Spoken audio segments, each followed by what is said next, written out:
홍인표의 왈왈왈 벌써 70번째 시간입니다. 저는 경향신문 국제부의 구정환 기자고요. 이번 시간에는 재미있을 것 같아요. 역사의 세계. 그중에서도 중국 역사에서 유일한 여황제인 무측천에 대해서 알아보겠습니다. 오늘도 홍 선배 모셨습니다. 홍 선배 안녕하세요. 네, 안녕하세요. 먼저 이 무측천, 사실 저도 중국의 유일한 여성 황제였다 이렇게 말만 들었지 사실 자세히는 모르는데 언제 태어났고 어디 사람이고 이 사람 좀 간단하게 먼저 좀 소개를 해주세요. 예, 먼저 무측천이라는 그 호칭 있지 않습니까? 이걸 예. 갖다 잠깐 한번 챙겨봐야 되겠는데, 하나는 뭐냐면 성은 무시고 예. 이름은 조입니다. 무조. 아, 무조. 예, 무조인데 예. 이분이 이제 후궁으로 당나라 태종 이세민의 후궁 입궁을 하지 않습니까? 예. 이세민 이름을 갖다가 미를 붙여줍니다. 미. 그래서 무미가 된 거예요. 이세민의 이름을 붙여준다고요? 이세민이가 그러니까 무조는 이제 민간에 있던 이름이고 궁에 들어올 때 궁에 들어왔으니까 미라는 이름을 붙여줘요. 그래서 무미. 예, 무미인데 예.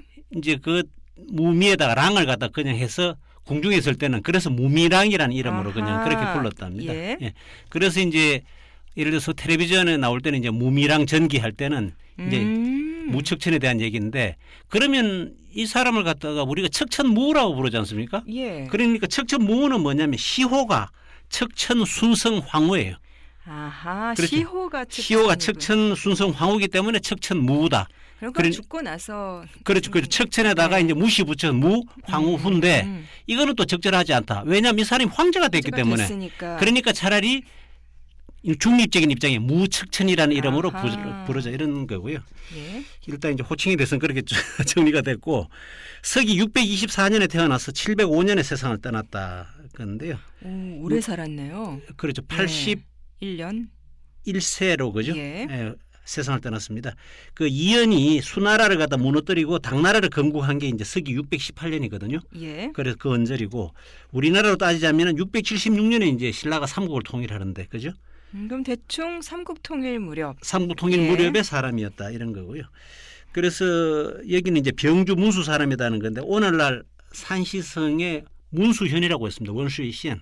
그러니까 산서성의 성도가 태원이라는 데인데 예. 거기서 가까운, 그러니까 그 베이징에서 얼마 멀지 않은 예. 그런 데서 이제 이를테면 거기 출신이라는 거고, 이거는 또 아버지 고향이 그렇다는 거고, 이 사람이 실제로 태어난 거는 이제 리주라고 해가지고 오늘날 사천성, 서천성, 아하. 광안이라는 데서 예. 태어났습니다.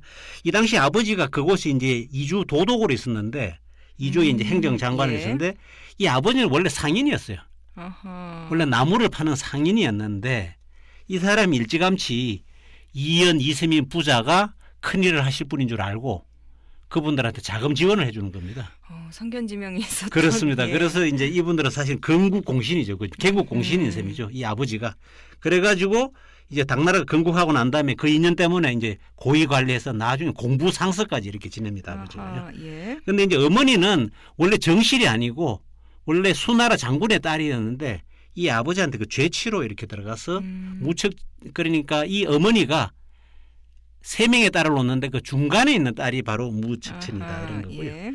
그런데 이제 무측천이 6살 때 이연, 그러니까 당나라를 세운 그러니까 당고조 이연이 세상을 떠나니까 아버지 입장에서는 너무나 상심한 나머지 신경을 많이 쓰다가 이제 이에 세상을 떠납니다. 예. 그래서 무측천은 부친 3년상을 치르고 14살 때 입궁을 했는데, 그때 이제 벌써 소문이 자자하게 원래 무측천이 이마가 넓고 하관이 넓어가지고 이게 예전에 그 당나라 미인으로 꼽혔답니다. 그게. 한마디로 둥그런 얼굴. 그 동그란 얼굴.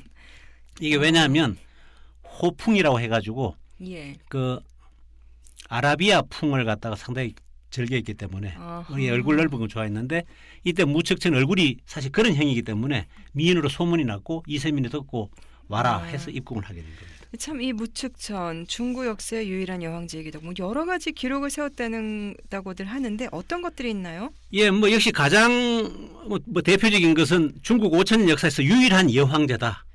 청나라 서태후도. 서태후는 사실상 국정을 갖다 농단하긴 했지만 예. 청나라를 무너뜨리고 다른 나라를 갖다 세우진 그렇죠. 않았는데, 그 무측천은 아예 당나라를 갖다 무너뜨리고 주나라는 걸 갖다 새로 세웠다. 이게 예. 이제 차이가 있고요. 그리고 이제 당나라 수도는 우리가 잘 아는 장안, 오늘날 시안인데 예. 이 그러니까 주나라를 세우면서 이 왕도를 갖다가 낙양으로 옮깁니다. 로양이라는 데로 옮기죠. 예. 그래서 또 이 무척진이 황제 즉위했을 때가 나이가 67, 그러니까 67살이죠. 굉장히 많아서였네요. 그렇죠. 그러니까 중국 역사상 가장 나이가 많은 황제 즉위였는데 그러면은 그래서 이제 그 81세까지 주나라를 통치했는데 삼국시대 유비가 남자 황제로는 가장 늦게 60살에 총나라 황제가 됐습니다. 예, 삼국시대 유비는 항상 보면 왠지 이미지가 우유부단하다는 그래서 이미지, 예. 우물쭈물하다가 이제 늦게 하면 이제 황제가 된 모양인데 그리고 또 하나 이제 무척천은 뭐냐면은 동서고금의 역사를 막론하고 가장 돈이 많은 여성이었다. 오, 그러면 뭐 영국의 엘리자베스 여왕 엘리자베스 여왕보다 엘리자베스 여왕이 7인가 그렇던데 제가 기록을 보니까. 그런가요? 그러니까 동서고금 역사를 막론해 가지고 돈 많은 여성 10인을 뽑았는데 그중에 1위가 바로 무척천이었는데 재산이 어느 정도 됐길래요? 그러니까 그 당시 전 세계 GDP의 22%를 23%를 차지했어요. 어떻게 보면 중국의 황제였으니까 좀 당연한 것 같기도 그렇죠. 하네요. 예, 그렇지만 그래서 엄청나네요. 엄청나죠. 예. 제2 15년 동안에 나라 영토를 갖다 오늘날 중앙아시아까지 늘렸고 그래서 그럼 그 당시 실제로 무축천 제위 기간에 중국이 많이 커지고 좀 제국의 기초를 닦았다고 볼 수 그렇습니다. 그 당시 그러니까 세계 최대의 제국을 갖다 음. 이루겠다는 거고요. 이게 실크로드를 통해 가지고 중국이 차하고 비단을 갖다가 서방에다 많이 팔았다. 아하. 그 덕을 본 거다 이런 얘기입니다. 근데 당태종 그 이세민 후궁으로 들어갔다고 하셨는데 뭐 정작 한 번도 동침을 한 적은 없다. 그렇다면서요. 예, 그런 게 있는데 이세민 후궁으로 그러니까 기록을 보니까 12년 동안 이제 같이 있었다 이렇게 됐는데 보니까 예. 이게 보니까 637년 입궁해가 649년에 이제 태종이 죽었는데 예. 12년 동안에 아이를 낳은 기록이 없다 이런 건데요. 이게 왜냐하면은 그러니까 이세민이 죽은 다음에 당나라 예법을 보면은 아이를 낳지 않은 후궁은 예를 들어 절에 들어가 가지고 한평생 비구니로서 어허. 절에서 비구니로 있으면서 죽은 황제의 명복을 빌어야 됩니다. 그러면 무축천도 출가를 했던 거예요? 출가를 했습니다. 그래서 예. 이제 무척천도 감업사라는 절에 출가를 했는데 그 다음에 이제 그 이세민이 아들 그러니까 새로운 황제가 이제 당나라 고종인데 거기가 출가했던 무척천을 갖다 다시 이제 궁으로 불러들이거든요. 그래서 그 이듬해 바로 아들 그 이홍을 낳습니다. 이걸 보면은 이세민이 무척천하고는 같이 잔 적이 없지 않는가 이런 추측을 할 수 있는데 그런데 그때 그러면은 그 아들이 다시 아버지 후궁을 불러들이고 그래도 되나요? 이게 그러니까 우리가 그 이해를 해야 되는 게 일단 당나라는 선비족입니다. 북방 유목민족. 예. 그리고 북방 유목민족의 특징은 제수씨를 갖다가 형이 취할 수도 있고 뭐 그러니까 그래서 이제 전란이 많았던 시대에는 그런 일이 많더라고요. 그 오스만 투르크 제국도 그 술탄에 그러니까 그 대를 이은 그 아들이 자기의 생모가 아닌 그 하렘의 후궁은 다시 데리고 올 수 있게 되어 있더라고요. 예, 그렇습니다. 여기 그래서 이제 당나라도 우리가 이제 그렇거든요. 예. 유교적인 입장에서 봤을 때는 좀 이해가 안 되는데 예, 예. 유목민족이다 하면 그렇게 이제 이해가 되는 거죠. 그래서 근데 아까 그 이세민의 후궁으로 오랜 시간 지냈지만 동침을 한 적은 없다라고 하셨는데 없는 것 같다라고 하셨는데 그러면은 이세민의 후궁으로 지낼 때는 어떻게 살았던 건가요, 무축천은? 예, 이세민의 후궁을 했을 때는 여기가 제인이라는 일을 갖다 맡았는데요. 중국 드라마에서 봤습니다. 예, 제인이라는 건 뭐냐면은 주로 비빈들의 생활을 돌보고 황제가 내정에서 대신을 접견할 때 황제를 대신해 가지고 조서를 쓰는 이런 일을 합니다. 뭐 비서 같은 비서 그렇죠. 그러니까 황제의 파트너면서 예. 황제의 반려자이면서 동시에 황제의 비서라고 할 수 있는데 그럼 그냥 좀 똑똑해야겠네요. 똑똑해야죠. 그 제인은 얼굴은 못생겨도 관계없죠. 얼굴은 아하. 못생겨도 관계없지만 일을 좀 할 줄 알아야 되는데 그래 일정한 그러니까 문학이라든가 일정한 그 역사 지식 문화 수준이 있어야 예를 들어서 황제가 그렇겠죠? 말을 할 때 그걸 갖다 조서를 쓰고 그러지 않습니까? 그러면은 후궁들이 다 제인이 되는 건가요? 아니면 후궁 중에서도 일부만? 일부 그러니까 똑똑한. 뭔가 재주만 있을 예. 친구들만 이제 뽑죠. 그래서 이제 이걸 보면은 역시 무척천은 얼굴보다는 역시 재주가 뛰어났다 이렇게 볼 수 있고요. 이제 예. 아까 또 이제 얘기하다 보면은 이세민 같은 경우는 이 모두 자녀가 이제 일단 35명이거든요. 와. 그래서 예. 황제가 14명이고 공주가 21명인데 그 중에 무측천이 낳은 자식은 한 명도 없죠. 거예요? 그러니까 12년 동안 있으면서 한 명도 안 낳았다는 거는 결과적으로는 아마 비서로만 동침을 하진 않고 아마 비서로 활용했다 이런 얘기를 할 수 있겠습니다. 그러면은 이 또 자꾸 이렇게 궁중야사 같은 걸로 흘러가는데 또 이런 게 또 재밌잖아요. 그러니까 이세민이 그럼 가장 총애했던 후궁은 누구였어요? 예, 가장 총했던 여성은 후궁은 자신의 제수입니다. 자신의 제수. 넷째 동생 이원길이라고 했는데 그 부인 양씨인데요. 아, 왠지 그 삼류 드라마로 흘러가는 분위기인데요. 그렇습니까? 이거는 뭐 엄연한 역사적 사실이니까요. 예. 이제 이세민이 진왕 시절인데 이세민도 마찬가지입니다. 이 아버지를 모시고 예. 여기가 거병을 해가지고 수나라를 갖다 망하게 하고 이제 당나라를 건국했는데 예. 이 그러니까 태자가 자기 이제 예를 들어 큰 형이 이제 자기하고 그러다 보니까 이 안 되겠다 해서 현무문의 변이라는 걸 갖다가 궁정 구태타를 일으키죠. 예. 그래서 큰형 황태자 이건성을 갖다가 죽이고 넷째 동생 이원길이 그 당시 이를테면 이 정도 제왕인데 예. 이세민은 진왕이고 예. 여기도 죽이고 그래서 이제 황제 자리에 오르고 아버지는 퇴위를 시키죠.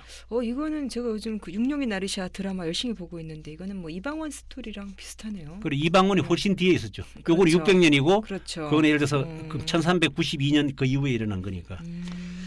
그래서 이제 궁정 구태타를 성공한 다음에 이세민이가 태자 비 형수 그리고 그 동생 이원길의 아내인 양씨를 갖다 자기 손에 넣습니다. 원래 양씨는 이 기생 출신인데 무용수라서 아하. 춤을 잘 추고 또 천하절석으로 소문이 났습니다. 그래서 이제 사실은 이세민이 얼마나 그 양씨를 갖다가 사랑했는가 하면 원래 그 정실이 장손 황후가 있는데 예. 장손 황후가 세상을 떠나고 난 다음에 양씨를 새로운 황후로 세우려고 했습니다. 예. 그런데 이제 늘 예를 들어 돌직구를 던지며 충원을 아끼지 않는 위징이라는 신하가 있는데 예. 위징이 이제 이번에도 가능을 했죠. 뭐냐면 패하는 요순에 비견할 만한 명군이신데 일단 첫머리 시작할 때는 아부가 중요하군요. 예. 어떻게 제수를 갖다가 황후로 모시려고 합니까? 이렇게 하면 나중에 세상이 웃음거리가 됩니다. 이렇게 얘기를 했습니다. 그래서 결국 이세민은 제수를 갖다가 황후로 하는 거는 포기하되 새로운 황후를 갖다 뽑질 않았어요.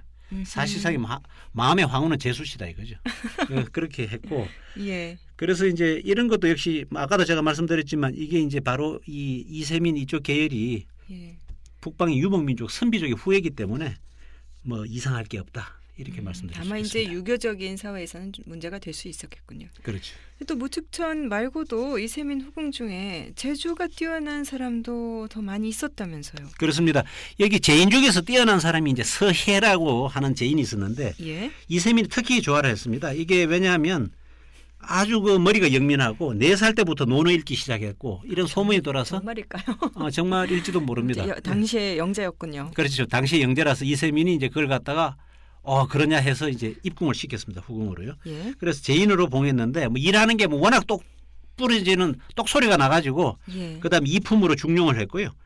그런데 이제 무측정 같은 경우는 이세민이 죽을 때까지 이제 일단 제인으로 머물러 있었는데 오품으로 머물러 있었는데 여기는 네. 처음에 들어왔을 때 오품으로 돌았다가 그냥 이품으로 승진을 못하고. 그렇죠. 예. 승진을 하고 이제 아주 승승장구를 했죠.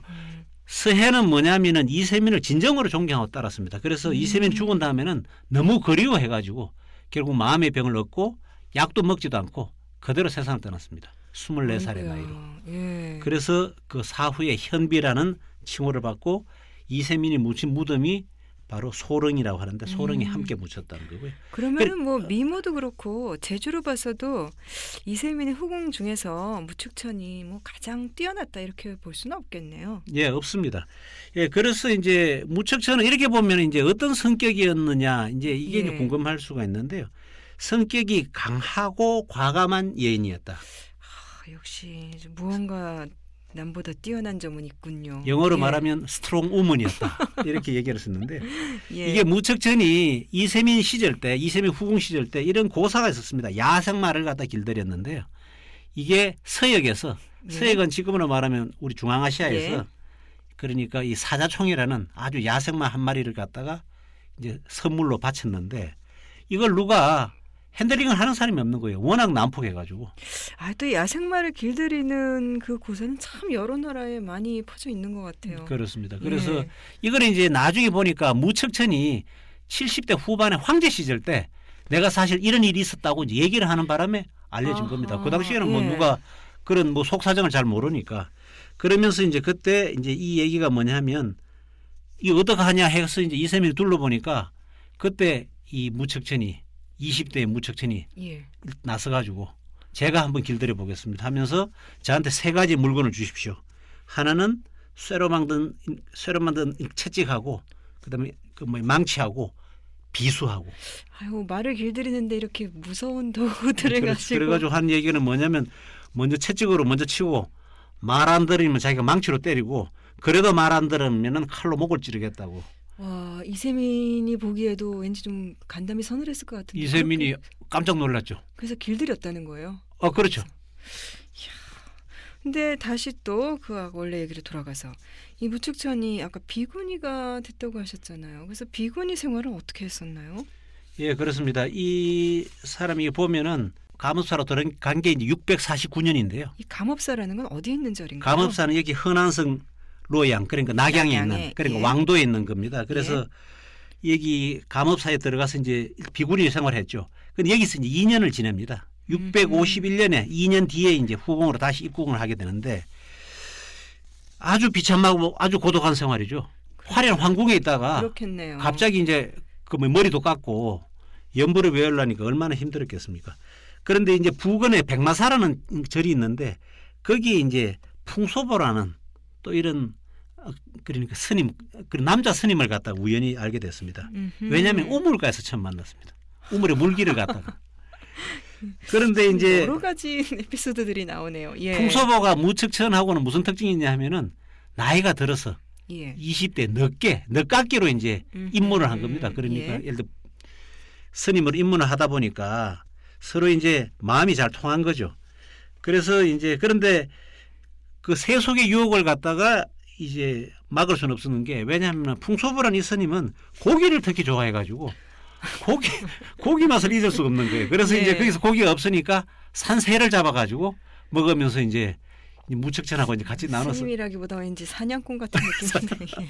그래가지고 이제 그 두 사람이 이제 같이 먹었는데 그래서 사흘이 멀다고 이제 이렇게 이제 서로 이제 고기를 먹고 이렇게 하다 보니까 눈이 맞았군요. 예, 눈이 맞았습니다. 그럼 무척철이 이제 우물에 가서 물 깃는다는 명분으로 늘 외출해서 풍소보가 미래를 즐겼고 2년 뒤에 그러니까 그 당나라 고종 황제 이제 요청으로 이제 궁에 돌아갔지 않습니까? 예. 그 이후도 이제 풍소보하고 몰래 내왕을 했고 결과적으로 이제 고종 황제가 세상을 떠난 다음에는 무척천의 첫 번째 남성이 바로 이 풍소보가 됩니다. 그런데 이 무축천에 그러면은 정부였다고 해야 되나요? 이 풍소보라고 하는 사람은 그래서 이 사람은 결국 어떻게 됐어요? 결국은 아주 비참하게 끝났죠. 최후가. 왠지 그럴 것 같아요. 왠지 그럴 것 예, 같죠. 예. 원래 첫 번째 남자 이런 거는 별로 안 좋더라고요. 이 이제 풍소보는 선비 출신이 아니기 때문에 무척천이 신분 세탁을 해야 되겠다 해서 그래서 설씨라는 이름을 갖다가 이제 하사를 하고 이름도 설회의라고 이렇게 만들어 줍니다. 근데 여기서 그치는 게 아니고 자신의 딸인 그 태평공주 남편이 있지 않습니까? 부마 설소하고 친척 관계를 만들어 가지고 그 부마한테 무척천이 그 부마한테 그러면 네가 숙보라고 불러라 이 아저씨를. 갑자기 막 황족이 되어버렸네요. 황족이 되어버렸습니다. 예. 그런데 이제 설회의라는 사람은 이제 그 또 보면은 이 태평공주 무척천의 딸인 태평공주하고도 특별한 관계였습니다. 굉장히 이 점점 막장 드라마로 가고 막장 드라마로 있는, 가고 예. 있죠. 그리고 이 사람은 또 그거로 만족을 못 해가지고 궁 밖에 자기의 또 애인을 갖다가 10수명을 갖다가 거느리고 아이만 그러니까 그 여인들이 많아가지고 아이만 그 10명이 넘었다 이런 얘기인데요. 그러다가 버림을 받은 건가요? 이 무서운 황후한테. 그렇죠. 기고만장했지 않습니까? 그러니까 예를 들어서 그 이 사람 자기로서는 뭐 그 모녀 황실의 모녀하고 뭐 이리저리 하다 보니까 그래가지고 이제 기고만장하다 보니까 이 태평공주가 어머니한테 얘기를 합니다. 자, 아무래도 저 시정불량배고 우리하고는 상종할 인간이 아닌 것 같습니다. 그러니까 이 무척천도 안 그래도 좀 시간이 가면 왜 남녀 관계라는 게 좀 식지 않습니까? 그러니까 식었고 이제 또 그런 얘기도 하고 해가지고 몰래 사람을 시켜가지고 이 사람을 갖다가 때려 죽이고 그 시체를 갖다 백마사로 옮겨서 화장을 하고 뭐 그렇게 끝납니다. 결국 무축천에 만났던 백마사로 돌아갔군요. 그 무측천을 다시 불러들인 것이 그 고종이라고 하셨잖아요. 그렇죠. 이 고종은 또 어떤 사람이었나요? 예, 고종은 보면은요, 이게 태자로 있을 때, 예. 그러니까 이 감업사로 있을 때 알게 된 게 아니고 예. 미리 알게 된 사입니다. 무측천이 재인 시절에. 무측천이 재인 시절에. 예. 왜냐하면 이 태종 이세민이 오래 살려고 얼마나 그저 당나라를 갖다 세웠는데 뭐 세우지는 않았지만 사실상 세웠는데 예. 일찍 죽기 가까우니까 자꾸 장수를 위해 가지고 예. 약을 많이 먹었습니다. 단약이라는 걸. 예. 그래서 이게 결국은 이 사람이 결국 단약 중독으로 수은 중독으로 죽게 되는데 오호. 그렇죠. 이세민이 마지막 그 병상에 누웠을 때 그때 그 태자니까 예를 들어 고종이 열심히 이제 사실 병수발을 들는 거죠. 병수발을 들면서 그 현장에 있던 무죄인하고 눈이 맞은 겁니다. 그럼 그때 이 무측천과 이 고종의 나이는 어떻게 되나요? 나이가 무죄인이 예. 고종보다 2살이 많죠. 비슷한 또래였군요. 예, 비슷한 또래니까 예. 서로 눈이 맞았는데 예. 이때 어느 정도 그 관계가 갔는지는 알 수는 없는데 예. 만약에 상당히 위험한 관계였다 그러면 나중에 만약에 이세민이 일어났더라면 큰일 날 일이죠. 아무튼 이 고종 이치는 감성이 풍부하고 부드러운 사람이었습니다. 그런데 이제 문제는 모친이 장손황후라고 예. 유명한 이제 황후가 있는데 그 어머니가 오래 살았으면 좋았는데 이 사람이 9살 때 세상을 떠나버립니다. 그러니까 예. 이제 갑자기 외로움을 느끼는 거죠. 그래서 아주 다정다감한 형이고 그 이세민이 그 다리에 독창이 생겼을 때 그가 입으로 그 독을 갖다가 빨아 아유, 미담이네요. 네, 그런 예. 게 있었고 또 이제 큰형 이승건하고 넷째 형 이태가 서로 황희 다툼을 벌이다가 저끼리 싸우다가 결국은 태자한다 뭐 말았다 했다가 둘 다 폐위가 돼 버렸어요. 아하. 그래서 이제 예. 귀향을 가는데 이 친구가 동생이니까 이를테면 전송을 하러 나갔는데 참 옷도 여름 옷 입고 한겨울에 떠나고 그다음에 귀향을 가니까 누가 따라오겠습니까? 그러니까 예. 썰렁하게 가는 걸 보니까 자기가 너무 마음이 짠해가지고 아버지한테 부왕한테 상소문을 씁니다. 형님들 어차피 저렇게 됐지만 좀 넉넉한 의복하고 좀 음식이라도 좀 이렇게 하사하시는 게 어떻냐. 굉장히 마음이 아주 부드러운 이런 친구죠. 그런데 문제는 그러다 보니까 나이가 자기보다 많고 카리스마가 있는 여성한테는 굉장히 쉽게 빠지는 예. 의존하는 이런 경향이 있는데요. 그 모친인 장손황후도 그렇고 이 무황후도 그렇고 강한 여성에게 많은 도움을 받았다 이런 거고요. 이분은 제2기간 중에 또 중풍을 앓았어요. 그러다 보니까 머리가 아프고 예. 또 그러다 어쩌다가 보면 눈이 안 보이고 해서 아하. 자연스럽게 이제 예. 그 척천무후 무황후가 이제 조정의 정사를 갖다 맞는 그런 일이 벌어졌는데 근데 그 무측천이 다시 궁에 들어갔다고 하더라도 바로 고종의 황후가 되지는 않았을 거 아니에요. 그렇죠. 그때 이제 또 운이 좋았던 게 뭐냐면은 물론 사실 당고종이 예전에 눈이 맞았다는 그런 게 이제 하나의 원인이었고 두 번째는 뭐냐면은 그 당시 궁중 후궁에서 예. 상당히 복잡한 일이 벌어졌는데 예. 고종의 부인이 이제 왕씨의 황후입니다. 왕황후인데 여기는 예. 소생이 없어요. 아하. 그런데 황제가 좋아하는 그 후궁이 있는데 숙비, 소씨의 숙비, 소숙비가 애를 여러 명을 낳았어요. 아하. 그러니까 예. 왕황후 입장에서는 소숙비가 아주 눈에 가시인데 가만히 보니까 황제의 그 호감을 갖다 분산시키기 위해서는 무죄인이 들어오는 게 그것도 하나의 방법이겠다 생각을 해가지고 그래서 고종이 무죄인을 갖다 후궁으로 들고 오는 데 대해서 굳이 반대하는 오히려 환영을 하는 늑대를 쫓아내려고 호랑이를 들였군요. 그렇습니다. 네. 나중에 보니까 그런데 결국은 무죄인한테 왕황후, 소숙비 다 이제 한 방에 가게 되는데요. 그래서 이제 왕황후 같은 경우는 뭐 사실인지는 모르겠지만 역사 기록에 따르면 무죄인이 이제 일단 들어가면서는 소위가 됐습니다. 소위 예. 그 무소위가 자기가 난 그 딸을 예. 왕황후가 들어오고 애를 보고 난 직후에 자기가 직접 난 친딸을 갖다 자기 손으로 목 졸라 죽입니다. 세상에나. 그러면서 그 모든 혐의를 갖다가 왕황후에게 뒤집어 씌우죠. 무시무시한. 그래서 황제가 폐위를 시킵니다. 소숙비도 이렇게 명분을 내서 사약을 받겠어. 거기도 세상을 떠나게 만들었고요. 그러면은 고종의 황후가 됐을 때는 그 무측천이 한 몇 살 정도였어요? 그때가 이제 35살이었습니다. 예, 예. 35살에 이제 그 황후가 됐고요. 그 다음에 이제 또 무슨 일이 벌어졌냐 하면은 그 일단 고종 황제가 이제 일을 못하게 되니까 예. 황후가 이제 사실은 정권을 장악했는데 어허. 이 사람이 뭐냐면 나라를 다스리는 걸 확실하게 한 게 롤 모델이 바로 당태종이었습니다. 이야. 당태종 이세민의 비서를 하면서 예. 제인을 하면서 그 일일이 그 많은 걸 배웠지 않습니까? 아니, 그럼 실제로 고종보다 일을 더 잘할 수도 있었겠네요. 오랫동안 보고 그렇죠. 되었으니까. 그러다 예. 보니까 사실은 황제도 인정을 하고 이제 문무 대신들도 이거 탐복을 했는데 예를 들어 당태종이 뭐 우리가 자치통감 같은 데 보면은 뭐 당태종은 뭐 그 정관에 치도했고 아주 뛰어난 명군이었지 않습니까? 예. 여러 가지 말도만 했는데 이 당태종 같은 경우는 이제 물은 배를 갖다 나가기도 할 수도 있고 물은 배를 뒤집을 수도 있다. 바로 물이 바로 백성이지 않습니까? 아, 그냥 항상 예. 백성이 유의해라 이런 구절절이 옳은 그 수많은 얘기들, 수많은 말들 이걸 갖다 검과학조처럼 자기 몸에다가 체득했으니까 그걸 직접적으로 이제 몸으로 이제 행동을 한 건데요. 예. 그래서 늘 그 당태종의 말과 행동을 갖다가 교범 삼아서 정무를 갖다가 이제 일단 처리한 정치는 거죠. 잘했군요. 그렇죠. 예. 그래서 황제의 몸으로 역시 좀 길쌈 활동이라고 있는데 예. 그 이것도 역시 그만큼 이제 농업 활동에 관심이 많았다는 거고요. 또 황제한테 건의를 해가지고 천하 인재를 갖다 뽑는데 중요한 거는 과거를 통해서 뽑는다.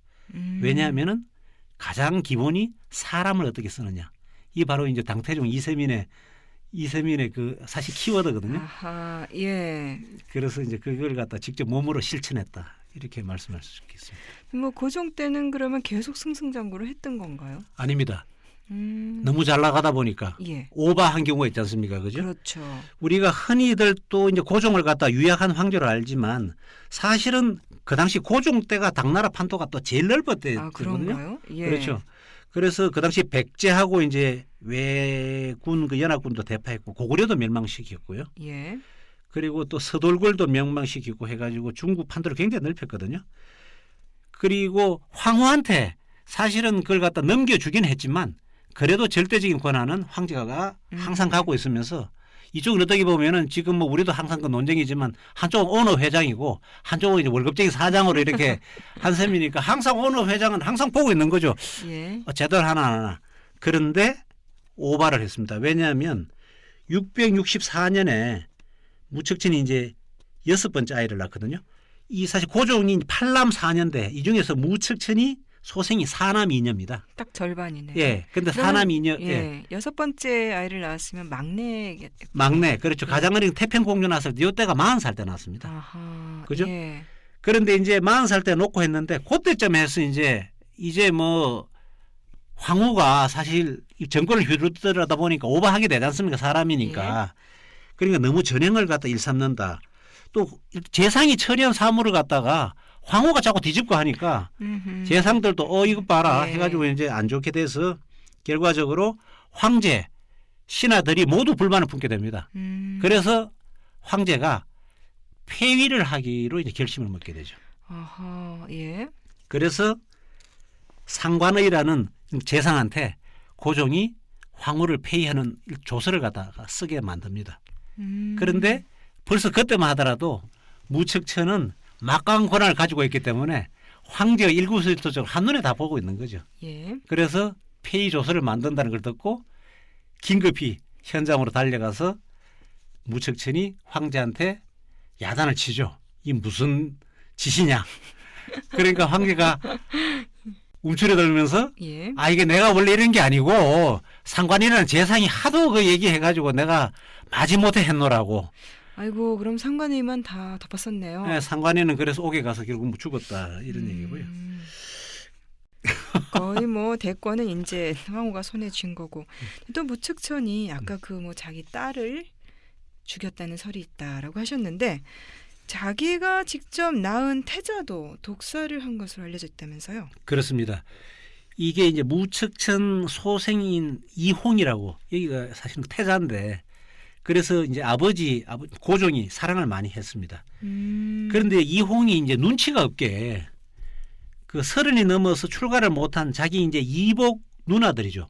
그러니까 예. 아까 말한 소숙비라고 예. 사약을 받아서 세상을 떠난 예. 그러니까 무척천으로 봐서는 아주 정적인데 예. 그 소숙비 소생인 의양공주하고 선성공주가 있었는데 30이 넘어도 출가를 못하니까 예. 이 태자가 마음이 짠하니까 아버지를 닮았나 보네요. 그렇죠. 그래가지고 좀 어떻게 좀 좋은데 좀 시집을 보내달라 이런 식으로 얘기를 했는데 무척천이 화가 나가지고 그 청을 한 그날 그 당일 그 공주 두 사람을 갖다가 호위무사한테 그냥 시집을 보내버리고 예. 그 다음에 며칠 뒤에 태자가 갑자기 세상을 떠났는데 아마 무척천이 독사를 했다 이렇게 지금 알려지고 있습니다. 그렇지만 또 이 무축천이 아까 정치도 잘했다고 하셨는데 예를 들면은 어떤 부분을 주로 이제 지적을 할 수가 있나요? 그 예, 정치를 잘한 거. 무척천이 이제 뭐 잘한 거는 결과적으로 이제 그거죠. 이 경제 뭐니 해도 이제 먹고 사는 문제니까. 예. 그래서 무척천 같은 경우는 이 농업이라든가 뽕나무를 갖다가 장려해가지고 그죠. 이 경제를 갖다 살리고 또 수리 물 관리를 갖다 잘해가지고 홍수 피해 줄이고 이런 이제 사람의 민생에 대해서 특히 신경을 많이 썼다는 거고 또 하나의 특징은 뭐냐면은 결과적으로 인재 선발 아까도 말씀드렸다시피 과거 선발을 갖다 투명하게 해가지고 아하. 그 문벌의 발호를 갖다 막는다든가 이런 것을 갖다가 역시 신경을 많이 썼는데 그래서 이제 사실 그 태종 이세민이 남긴 유언을 정리한 재범이라는 그 책을 만들어 가지고 예. 이것도 역시 군신의 필독서로 만들고 그래서 늘 우리는 이세민 그러니까 태종의 그 유언을 갖다가 뭐 유언 통치라고 할까요? 유언을 갖다 열심히 따르자 뭐 그런 식으로 얘기를 했습니다. 아까 그 태자 이홍을 독살했다고 했는데 그럼 그 뒤로는 고종이 사망한 다음에는 어떻게 누가 황제의 자리를 물려받은 건가요? 그 이헌이라고 다시 그것도 이제 무척천의 소생이죠. 예. 셋째 아들인데 예. 그 거기가 그래서 이제 683년에 그러니까 당고중이 붕어를 하고 세상을 떠나고 그다음에 태자 이헌이 그 일단 즉위를 했습니다. 이 사람이 바로 중종입니다. 당중종. 예. 그리고 이제 친어머니인 무척천이 황태후에 올랐는데요. 석 달 지난 다음에 황태후가 중종을 폐위를 하고 열흥왕으로 만들어서 귀양을 보냈습니다. 이거는 왜냐하면 자기 아들을 갖다가 황제로 만들었는데 황제 부인 자기 며느리가 또 그냥 설쳐가지고 친정 식구들이 뭐 이렇게 되고 하니까 석 달 만에 석 달만 안 되겠다. 안 되겠다고 전해라 해가지고 이제 저기는 예. 이제 귀양을 보내고 그다음 다시 이제 네 번째 아들 그 예왕 이단을 갖다 황제로 올리고 이 사람이 바로 그 당나라 예종입니다. 그런데 이제 그 당시에 예종은 22살인데요. 아예 조정에는 안 나오고 아예 어머니가 다 알아서 하십시오 해가지고 무척천이 그 당시 정권을 행사했다는 거죠. 참 대단하고 무섭네요. 근데 이 무축천이 만들었다는 동괴라는 게 있다는데 이건 또 어떤 건가요? 예, 이게 이제 유명한 이제 밀고제도죠. 아하. 밀고제도. 그래서 이게 그러니까 정권의 기반이 취약하다 보니까 예. 밀고를 갖다 활성화해야 되겠다. 이걸 갖다 생각을 하게 된 건데요. 이 동계라는 거는 문자 그대로 구리로 만든 용기인데요. 예. 안을 보면은 동서남북으로 네 칸으로 나눠 가지고 매 칸마다 저 구멍 하나를 만들어 놨습니다. 그래서 뭐냐니까 동쪽 구멍 같은 경우는 스스로 내가 일을 열심히 하고 싶다. 그러니까 예. 자기 속에서 같은 것다가 뭐 넣도록 하고. 했고요. 서쪽에는 또 억울한 사정이 있으면 넣도록 했고 북쪽에는 또 하늘의 이변 자연재해라든가 뭐 군사 정보가 있으면 하고 남쪽에는 그러니까 조정이 잘하고 못하고 아는 대로 있으면 그걸 갖다 넣어라 이런 건데요. 그럼 이거를 넣으면은 문서를 넣으면 어떻게 되는 건가요? 문서를 넣으면은 무척천만 볼 수 있습니다. 아, 무척천만 예. 볼 수 있습니다. 그래가지고 또 하나는 뭐냐 하면은 이렇게 이제 밀고를 하는 사람한테는 이게 오품 관리의 기준에 따라서 아주 풍성한 우대를 해줍니다.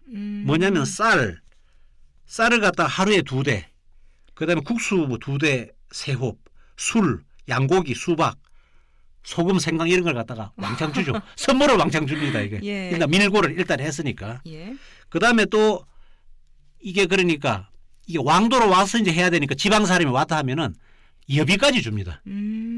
일단 당신이 그냥 오늘하고 수고 많았다 이러고 중요한 거는 고발장에 문제가 있어도 책임을 묻지 않습니다. 예. 근데 고발장에 고발장이 사실이다 하면은 엄청난 상을 주죠. 그러다 보니까 이제 굉장히 이제 활성화가 됐는데, 그래 동계를 담당하는 일종 이른바 이 뭐죠, 괴사원이라는 걸 갖다 만들어 가지고 여기가 이제 그 서류를 뽑아서 막바로 무책천만 보게 되는데, 예. 그러다 보니까 이제 원래 그 조정 내 이제 반대 세력을 갖다 축출하는 게 목적인데, 이게 뭐 이게 이렇게 하다 보니까 밀고가 얼마나 얼마나 고발장이 쇄도하겠습니까? 예. 아주 그냥 온 나라가 쇄도를 했는데, 그래서 또 이러다 보니까 고발장이 이제 이때 접수됐다 그러면 수사를 해야 되는데, 수사를 누가 해야 되겠습니까? 또 고문 전문 관리들이 또 나서 가지고, 예. 그래서 여기 보면은 내준신이라는 아주 유명한 고문 관리가 있고, 또 색월래라는 또 유명한 친구가 있는데, 그 친구는 원래 그 페르시아인이에요. 페르시아인인데 이제 호풍에 따라서 예. 와서 당나라에 와서 일을 했는데, 그 친구는 이제 머리는 나쁜데, 그 색월라는 친구는 머리는 나쁜데 그 실전에 강한, 그 어떻게 고문하면은 사람들이 쉽게 실토할까, 이걸 계속 끊임없이 연구하시는 분이고, 그다음에 이 내준신이라는 사람은, 이 사람 중국 사람인데, 이 사람은 이 실전에는 안 약한데 이 이제 문장이 뛰어나가지고 서로, 그러니까 이 두 사람이 이제 합작을 해가지고 아주 그냥 아주 뭐 칼바람이 일었겠네요. 칼바람이라는 거죠. 예. 그래서 근데 이 어떻게 보면은 사실 그 일반 백성들은 뭐 억울한 거는 이제 사라진 거죠. 일단 뭐 고발장만 넣으면은 그거로 이제 끝나버리는 거 상황이. 그래서 이제 뭐 상당히 효과가 있었는데, 문제는 고발당한 관리가 한 번이 감옥에 들어가면은 살아나오는 게 뭐 100명 중 한두 명도 안 됐다는 거고요. 정말 공포 정치였겠네요. 예, 그래서 이제 이러다 보니까 이 신하들은 매일 조정에 나갈 때마다 온 가족 불러놓고 작별 인사하고 떠나는 거죠. 오늘 내가 무사히 올지 모르겠다. 예. 내가 못 돌아오면 너희들끼리 잘 살아라. 이런 얘기를 하다 보니까 이게 뭐 엄청난 공포가 된 거고요.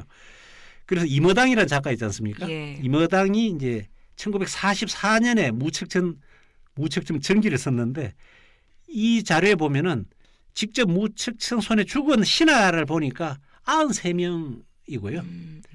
왕권이 공고하지 못하다는 걸 알고 있었기 때문에 더 그랬겠죠. 그렇죠. 그러다 보니까 맞아요. 무시 왕권이 위기는 계속 이어졌다는 거고, 그러다 보니까 무책천이 그러니까 왕권을 잡고 난 다음에 재상만 73명을 가르치었다고 하니까, 그죠? 무책천이 황제가 된 거는 언제예요? 황제가 된 거는 690년에 됐습니다. 예종이 어머니한테 아무래도 소자가 능력이 부족하니까 모우께서 나라를 맡으십시오 해가지고 서로 3번 이제 밀치는 쇼를 해가지고, 결국 네가 이제 3번이나 양보하는 거 보니까 할 수 없이 내가 해야 되겠다. 짐은 황제의 청에 따르겠소이다 하고 의자에 올랐습니다. 그러면서 국호를 대당에서 대주로 바꿨습니다. 그렇게 해서 죽을 때까지 15년 동안 15년 정치를 한 동안 했습니다. 거였군요. 그래서 이제 이걸 하면서 아까 이제 저 경제 얘기를 하자면, 이 인구 같은 경우도 예. 원래 당고종 초기 보면은 380만 가구인데, 그 당 중종 후기로 돌아오면 615만 가구, 거의 2배로 늘었다는 것은 그만큼 이제 경제가 예. 잘 됐다 이런 얘기고요. 또 이제 무책정 같은 경우는 화려한 건물 짓기를 좋아했는데요. 그러다 보니까 조소, 회화, 그림 이런 게 전례 없이 이제 높은 수준으로 올라갔는데, 그러다 보니까 무책천을 갖다 모델로 한 불상을 많이 짓는데, 우리가 알고 있는 중국의 용문석굴이라고 예. 있습니다. 중국의 3대 용문석굴. 예. 허난성 로양에 있는 거대한 불상이 있는데, 그게 바로 무책천의 얼굴을 본떴다 이런 얘기를 하고 그렇죠. 있습니다. 그 황제 시절에 뭐 이렇게 남자 관계도 복잡했다고 하잖아요. 그렇습니다. 이 무책천의 이제 하나의 특징은 뭐냐 하면은 남성 파트너 운영을 공개적으로 했다. 뭐 이 다른 남성 황제들이 하는 것과 똑같다고 보면 되나요? 그렇지만 남성 황제들 하는 거에 비해서 예. 훨씬 숫자가 적었죠. 음. 그래서 이게 어떻게 보면 좀 억울한 측면이 있는 예, 게, 억울하네요. 그럼 복잡하다고 할 게 아니네요. 그렇죠. 그것도 복잡한 게 남녀 아니고 차별. 뭐 아주 예. 소략했습니다. 그러니까 이제 후궁을 갖다가 제도적으로 만들었는데요. 예. 공학부라는 기구를 만들었습니다. 그래서 거기서 미남 공학부요. 공학부, 공학인데 예. 학은 이제 우리가 하는 세학이고, 예. 공은 이제 학을 갖다가 통제하는 기구다. 뭐 이런 예. 그런 아주 문학적인 그런 이름을 붙였는데 여기서 대량의 이제 미남 그리고 아주 가벼운 문인들을 갖다 양성을 했고요. 그래서 한때나마 남성이 화장을 하고 몸단장을 하고 여자 황제의 환심을 사기 위해 가지고 서로 질투하고 시기하고 이런 일이 참 중국 역사상 뭐 전무후무한 일이 전무후무한 일이 벌어졌습니다. 그렇지만 이제 무척정 같은 경우는 자기가 그렇게 뭐 후궁을 갖다가 또 제도적으로 운영을 했지만 항상 백성들의 민생 여기는 신경을 갖다가 많이 썼다는 거고요. 그래서 후궁에 대해서도 탐닉을 했지만 막 이른바 방종하지는 않았다. 이런 거고 그러다 보니까 만조 백관들도 이에 대해서 이제 큰 문제를 제기하지 않았는데 문제는 후반기로 들어가면서 예. 아까 풍소보라는 친구는 그러니까 첫 번째 그 A는 그렇게 비참한 최후를 갖다가 마쳤는데 그 최후를 마치고 난 다음에 태평공주가 자기가 데리고 있던 그 남성 파트너가 있습니다. 그게 장혁지 그러니까 장창종 형제인데요. 예. 그 20대에 아주 그 혈기가 넘치는 친구를 갖다가 어머니한테 그걸 바칩니다. 그래서 그 친구가 그 중에서 장창종 형제 중에서 장혁지라는 친구가 특히 이제 그 공학부의 최고 책임자를 맡아가지고 이 친구가 이제 그 정도 하면 되는데 계속 남자 후궁 숫자를 계속 늘려버리는 거예요. 너무 늘리다 보니까 이게 이제 대신들 입장에서는 여자 황제가 나이가 70이 넘었는데 저렇게 너무 그 몸을 갖다 혹사를 하면 이게 뭔가 부담이 가지 않을까 했는데 워낙 이제 공포 정치다 보니까 무서워서 말을 못 했는데 여기에 바로 적인글이라는 유명한 또 신하가 있습니다. 이 적인글이 나서가지고 얘기를 합니다. 그 너무 그렇게 무리하시면은 좀 곤란하지 않느냐. 이렇게. 그랬다가 무슨 일을 당하려고요? 그런데 이 사실 그 적인글하고 무척청한하고는 한 고향 사람입니다. 그러니까 산서성 그 태원 사람이죠. 그리고 또 뭐냐면 적인글 같은 경우는 가장 무척천이 신임을 하는 그런 대신인데요. 이 사람 같은 경우는 그 적인글 같은 경우는 그 먼저 번에 그 TV 드라마에도 나왔지만 이 사람이 그 탐정 그러니까 사건 해결사입니다 이게. 그래서 그 당시에 그러니까 당고종 시절 때 이 사람이 그 대리승이라는 이런 직책인데 이게 사법을 관장하는 겁니다. 그래서 우리나라로 하면은 그 당시 대검 총장 같은 이런 건데 그죠? 그래서 이 사람이 임명되자마자 미제 사건을 갖다 1년 만에 뭐 사사히 해결해 버리는데 17,000명이 이제 다 해결이 돼 버린 거예요. 그 이제 사건이 연루된 각종 미제 사건을. 그래서 이제 명성을 떨치면서 조야가 이제 엄청나게 숭배하는 그런 이제 신하인데 이 사람은 또 그렇게 일도 잘하면서 자기가 또 청렴결백하니까 그리고 또 무척천하고는 특별한 그런 한 고향 사람이고 하니까 자기가 너무 그렇게 몸을 혹사하시면 안 된다고 이렇게 충고를 한 겁니다. 근데 그 무축천이 묻힌 이 건릉인가요? 예. 이 무덤은 아직까지도 도굴이 되지 않았다면서요? 그렇습니다. 역대 그 중국의 황대능 가운데서 이 사실 그 도굴을 안 당한 황릉이라는 게 거의 없는데 건릉만 지금 1400년이 넘었지만 아직도 전혀 도굴이 되지 않고 있습니다. 어디 있는 건가요? 건릉은 지금 그러니까 함양시라고 하죠. 섬서성, 산시성, 셰양시, 함양시, 섬서성 함양시인데 여기가 뭐냐면은 그 양산이라는 그러니까 산 전체가 왕릉입니다 이게. 그죠? 그런데 여기가 하나의 특징이 뭐냐면은 무척천하고 자기 남편인 당나라 고종 이치하고 함께 묻혀 있는 합장묘라는 건데요. 이 당시 이제 건릉 같은 경우는 두 가지 기록이 있는데 하나는 중국 역사상 유일한 여황제 능이라는 거고 두 번째는 부부인 두 명의 황제가 함께 묻혀 있는 그 능이라 이런 건데 이거는 이제 683년에 짓기 시작했는데 684년에 그러니까 역시 당고종이 묻혔고 706년에 무척천이 묻힌 거죠. 그 당시 이제 사실 건릉을 지을 때만 하더라도 당나라 국력이 엄청나기 때문에 규모가 엄청났죠. 이게 규모가 우리 평소로 4천만 평입니다. 이 능이요? 능이요. 우와. 그리고 안에는 엄청난 진귀한 보물을 많이 묻어놨죠. 그러다 보니까 너무 넓어서 못 찾은 거 아닐까요? 너무 넓어서 못 찾았습니다. 왜냐하면 어떤 도굴꾼들도 굉장히 그 도굴을 하려고 많이들 찾았을 것 같아요. 이 정도 무덤 크기면은 아무리 넓어도 좀 뒤져보려고 하는 사람들이 꽤 많지 않았을까요? 아, 그렇습니다. 이게 사실 그 당나라 말기에 우리가 잘 아는 그 황소의 난 있지 않습니까? 예. 황소 토경문이라고 우리 최치현 선생이 썼지 않습니까? 토황소경문. 아, 토황소 경문. 아, 그렇지. 그 토황소 경문을 썼는데 예. 그게 바로 이제 황소의 난이거든요. 그런데 황소가 전쟁 경비를 조달하기 위해 가지고 걸렁에 관심을 많이 가졌습니다. 도굴에서 40만 명 동원했습니다.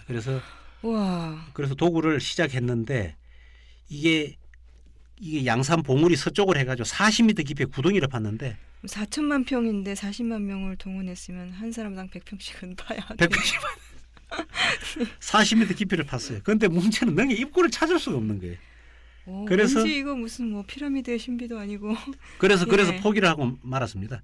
그리고 5대 시대, 그러니까 당나라 이후에 5대 시대라고 나오는데 그때 요주절도사가 있었는데 이 사람은 또 이세민의 능을 포함해서 17개 당나라 황제 능을 갖다 도굴했는데 그러다 보니까 이제 이분이 이제 용기를 얻어가지고 또 수만 명을 동원해서 그 능을 또 파기를 시작했습니다. 예. 그때 팔 때마다 광풍이 불고 비가 내리고 뭐 또 철수를 하고. 하늘이 보호해주는 능인가 보죠. 3번을 계속해서도 안 되니까 아하. 이 사람이 아예 이걸 갖다 안 되겠다 해가지고 단념했다 이런 얘기가 있고요. 현대에 들어와서도 도굴하는 움직임이 있었다면서요. 그렇습니다. 이게 중화민국 초기에는 보면은 아주 또 이 도굴이 성행을 했는데요. 예. 허베이성, 하북성에 순대인잉이라는 그 한자로 쓰면 손전잉이라는 그 당시 군부리 차지했는데 이 사람은 서태후 능하고 예. 근륭한 게 능을 파헤쳤습니다. 거의 뭐 전문 도굴꾼이네요. 그렇습니다. 그래서 뭐 이 사람은 뭐 심하게 말하면 아무 작전은 안 하고 주로 도굴 작전을 한 거 아니냐 이랬는데 예. 이 사람이 이걸 파가지고 엄청난 그러니까 엄청난 보물을 파헤쳐가지고 그걸 갖다가 뭐 장개석한테 상납했다든가 이런 데 이제 썼다는데 그걸 배워가지고 서북지방을 갖다 차지하고 있던 군벌이 순년중이라는 사람이 있었는데 이 손년중이라고 한자로 쓰면요. 예. 이 사람도 나도 안 되겠다. 이번 기회에 건능을 나도 한번 파헤치자 해가지고 군사작전한다는 핑계로 군대를 갖다 건능에 주둔시켜가지고 몇 개월 동안 팠습니다. 그 다음에 또 여러 군데 폭약을 터뜨렸어요. 그래도 묘의 입구를 찾지를 못한 겁니다. 근데 왜 그렇게 못 찾았을까요? 얼마나 꼭꼭 숨겨놨길래? 이게 뭐냐면은 그 3가지 원인이 있는데 하나는 건능의 지질이 너무 단단해가지고 원래가 웬만큼 예. 파가지고는 쉽게 파헤쳐지는 게 아니고 예. 또 두 번째는 산 자체가 산 하나가 능이기 때문에 산이 이제 사실은 방호벽 역할을 한다는 거죠. 그래서 관이 어디 있는지 확정할 수 없으니까 예. 산 전체를 갖다 다 뒤집어야 되는 이런 문제가 생기는 거거든요. 예. 그런 문제가 있고 예. 그리고 또 이 건능 같은 경우는 이 무덤 안에 길이라고 하나요? 그 묘도 그게 예. 또 아주 굉장히 뭐 은밀하고 복잡하다면서요. 아 그렇습니다. 예, 지금 그 말씀을 잘하셨는데요. 이게 이제 묘도라는 게 있어가지고 그러니까 지궁이라고 해서 지하궁전 그러니까 관이 있는 거기를 갖다가 지하궁전을 하는데 외부 세계하고 묘도를 통해서 지궁으로 가게 되거든요. 그런데 그 묘도를 찾아야 들어갈 수 있습니다. 그게. 그런데 묘도를 못 찾으면 어떻게 들어갈 수가 없는 거예요. 그 지궁으로 가는 길을 모르는 거죠. 그게. 그럼 지금까지도 이 건능은 훼손되지 않은 채로 남아 있나요? 예, 그렇습니다. 그래서 이제 사실은 이 중화인민공화국 건국 이후에 예.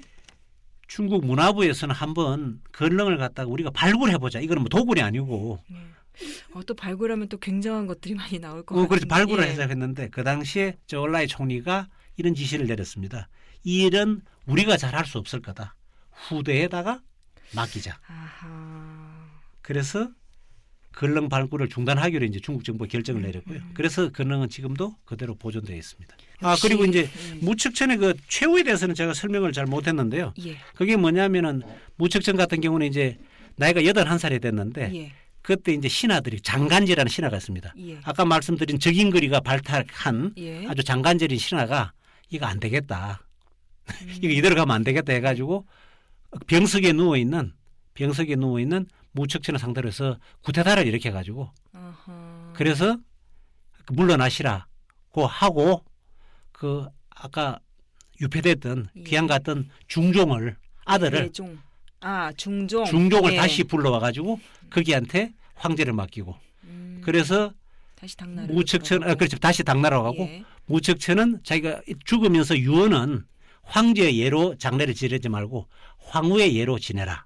어. 그 유언을 내겠고 또 하나는 내 무덤 앞에는 무자비 아무 글자도 쓰지 않는 비석 하나를 세워달라. 그래놓고 이렇게 큰 그렇게 됐습니다. 예, 아무튼 오늘 아주 재미난 옛날 이야기 잘 들었습니다. 다음 시간에 어떤 얘기 해주실 건가요? 예, 다음 시간에는 어떻게 무거운 거로 할까요? 아니면 또 이제 역사적인 얘기를 할까요? 무거운 이야기를 재미있게 해주세요. 알겠습니다. 한번 제가 한 주 동안 이제 고민해가지고 하나 들고 오겠습니다. 예, 다음 시간에 또 아주 재미있고 알찬 내용으로 찾아뵙겠습니다. 홍 선배 수고하셨습니다. 예, 구부장도 수고 많았습니다.